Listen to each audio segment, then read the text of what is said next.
Well, I think it looks a lot better, Nick. You've obviously been practicing.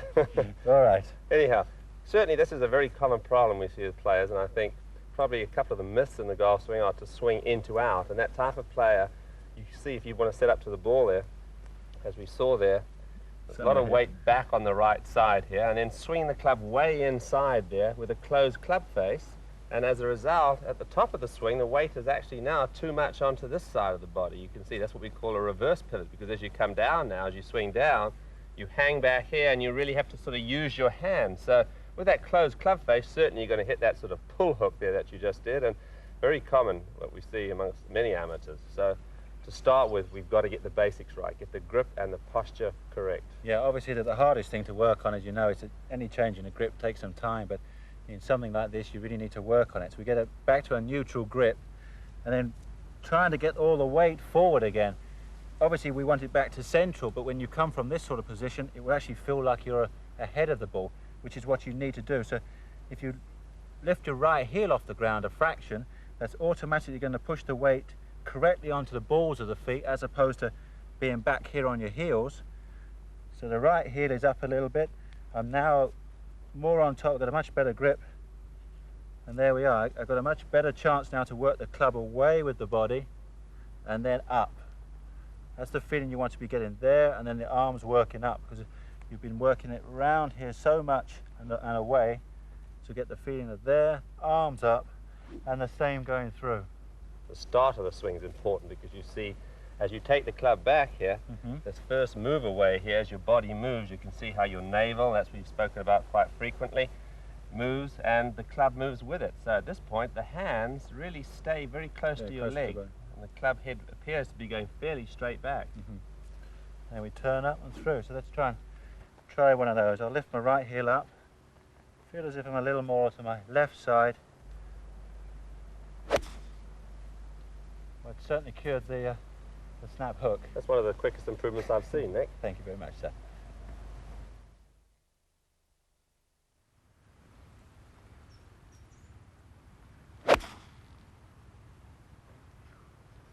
Well, that looks a lot like your old leg action, Nick, that big slidey move there. Yeah, I think that's one of the areas that came as a bit of a shock to me when I first started working with you, because I always believed that having a big sort of a lateral movement through the ball, I always used to believe that when I got to the top of the backswing, I had to start down with a massive leg action, driving forward. And what it did to me was, obviously, as you can see, it lost my level considerably. And the two shots you get, which I've just demonstrated, if your leg action goes forward, it totally blocks you, and then you would hit it right. And if it's going forward again and then suddenly stops because you fear it going right, then if this stops moving, then the arms and hands are going to keep moving, and you can then see what happens to the club face. It comes round and shuts and hooks the ball. So David, why don't we explain how my leg action has changed and what I'm trying to do now? Well, no question, we're trying to make your legs a sort of a stabilizer in your golf swings, where they support the rest of your swing. Because no question, many players who tend to use their legs too much, in fact, they end up using their hands and arms more than they need to compensate. And this is the big problem. So the legs need to really stay in a very constant position there, and the least movement, the better. Certainly they work through impact, but before that, they need to really solidify the swing.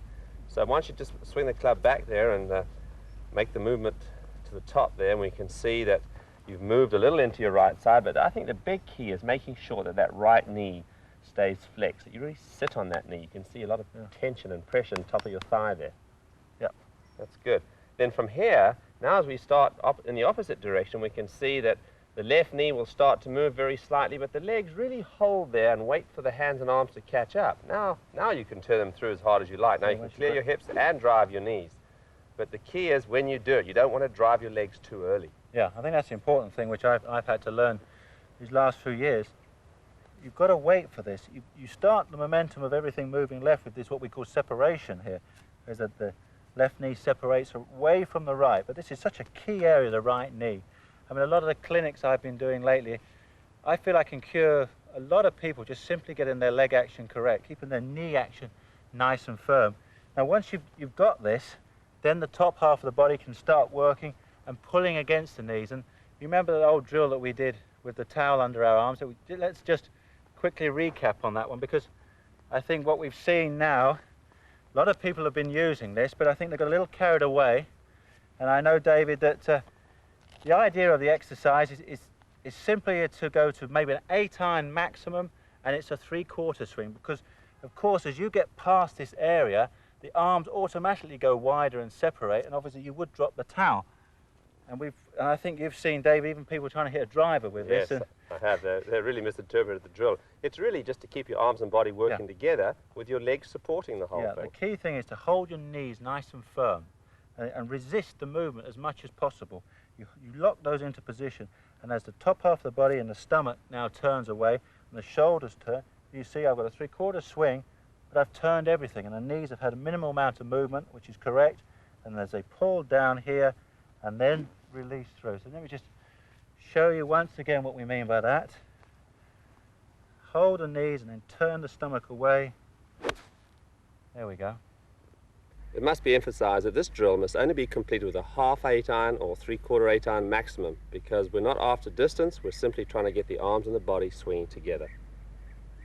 Nick, although you can only hit little 3/4 8-irons with the towel, with this little teaching aid that I have called the Swing Link, it enables you actually to hit full shots and get the feeling of your arms and body working together. Sure. So let's put this on here. Take a deep breath. What did the lady captain say when you put this on? Just put your arms down. There we go. Goes around the chest, over your bicep, and this one here. There we go. One more. I've got both of them, eh? Right. You can use one or the other depending on the problem, but basically it helps to keep your arms and your body working together and allow your legs to support the swing. There we go. That's it. Good. Let's see if I can hit one like that. So keep the knees solid and work the shoulders. Very good. That's the way. Hit one more. The thing I enjoy about this is it keeps my top half of my body linked, and by keeping my knees solid throughout the swing, I can really work my shoulders as hard as I like through the ball.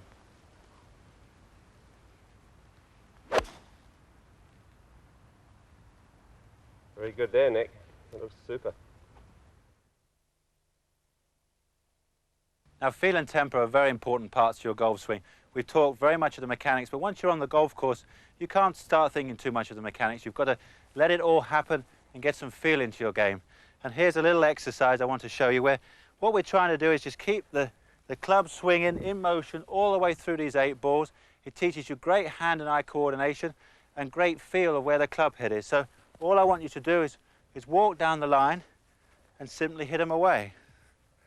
So here we go. And keep it swinging in motion all the way through. Keep your eyes on the ball, back and through.